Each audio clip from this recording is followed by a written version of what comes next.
দেখুন সুপ্রিয় দর্শক, কিভাবে একের পর এক মিষ্টি ঢালা হচ্ছে।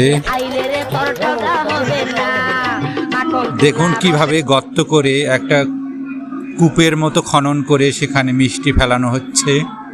একের পর এক মিষ্টিগুলোকে কিভাবে ঢালছে দেখুন, কালার উপরে সাদা, এই যে সব একের পর এক ঢালতেই আছে মিষ্টিগুলো,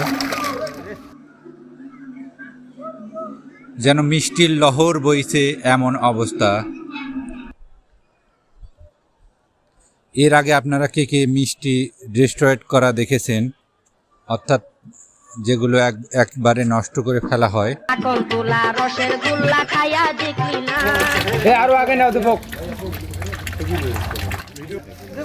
এই কূপটা এক সময় ভরে যাবে, ভরে যেয়ে এখানে আপনার দেখতে পাবেন বিশাল এক পাহাড়ের মতো মিষ্টিগুলো জমা হয়ে যাবে। বিশ্বাস করি আপনারা এর আগে হয়তো এরকম ভিডিও দেখেননি, অবশ্যই পুরোটা দেখবেন, সব সময় আমার সাথে থাকবেন।